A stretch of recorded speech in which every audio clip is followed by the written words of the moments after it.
problems with stuttering because the compression couldn't keep up. Mm-hmm. It was like watching. Agreed. Yeah, that's a lot of the problem right there. I hope this doesn't become a problem going forward. I hope this is a 2-episode issue because of this. Fair. But I've been noticing they've been doing it during the opening sequence on Professor Xavier's energy thing when he holds his fingers in the opening and the circles come out of his forehead. I've been noticing it on that one and on when Wolverine's claws separate in the thing and it gives that big flash. I've noticed they dim it there to help alleviate that. Yeah.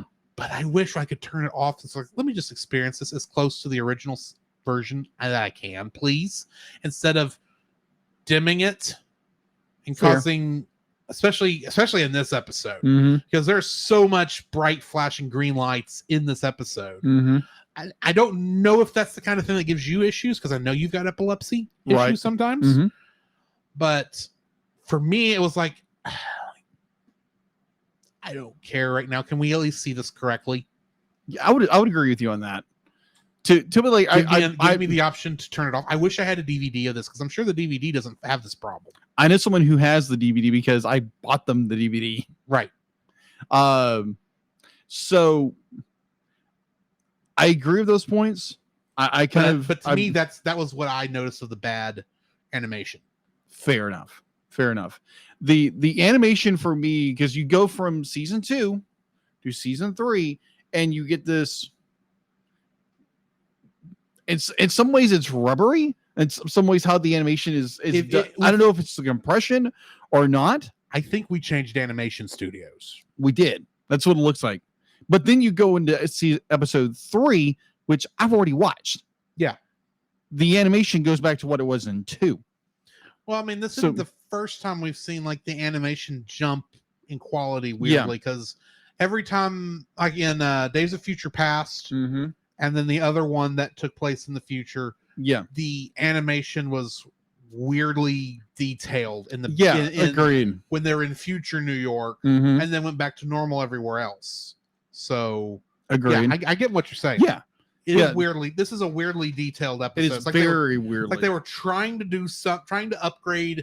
Look, maybe they were trying to look more like Spider-Man, because Spider-Man would have been coming out starting around this time. I would agree with you there. So, like the animation threw me off like no one's business. It had this kind of like how the characters would run. It had this more like a rubbery kind of feel, like they were using they were rotoscoping, like having the characters run, so it looked like they were rotoscoped in some capacity. It felt like an old episode of He-Man and the Masters Universe from the 80s in some ways, but it felt more rubberier. So like the story was good. It was like, okay, we get more of Logan Wolverine's backstory, and there again, be like, if you're a kid my age or Drew and my age, be like, that's where you learn all this stuff was from the cartoons, because there again, we didn't read comics back then or when we were younger. I didn't, at least.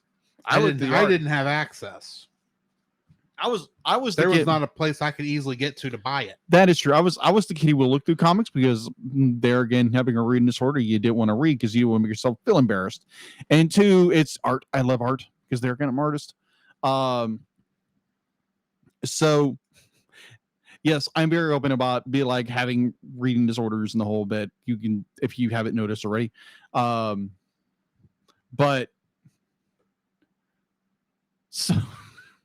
so like the story is interesting. You get the introduction of Lady Deathstrike and her goon of the Reavers. I'm gonna call them Marauders. Reavers. Be like, is this Firefly for some reason? Wrong Reavers. Yeah, wrong Reavers apparently. But it's a good story. The animation threw me for the biggest loop. I was like, what is going on here?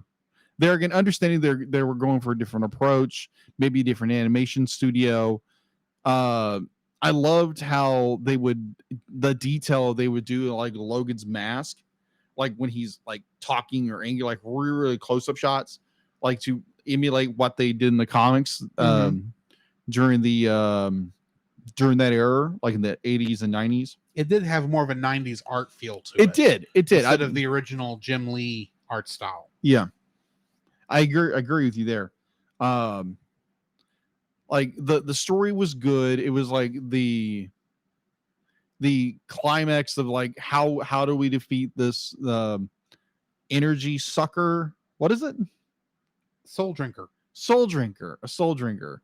Like I thought that was interesting. The X-Men are summoned by Xavier, and that kicks into what happens into the next part of the season with episode 3, which is an amazing episode. Let's just say that. We'll get into that in the next episode. But this was a good episode. I liked how they're like they start off with this episode where Xavier is being psychically attacked and he doesn't know what's going on, and he summons all the X-Men because of like this great evil, and then it leads beautifully into the next episodes, which I've already watched because I couldn't help myself. Well, and there was some confusion as to what our next X-Men episodes that is were, true. So that is it true. happens. It happens. And plus, like when you're going into the Phoenix saga, you just start watching it. Just saying. It's I X-Men. haven't watched it yet. I'm looking forward to it. It'd be good. I do have one little problem with the end of this episode. What would that be? At the very end, we get the shot up into the heavens as everything's come to an end, and you see in the cheapest font that Saban could have pulled out, gosh, yes. coming soon, like it's the upcoming movie, the Phoenix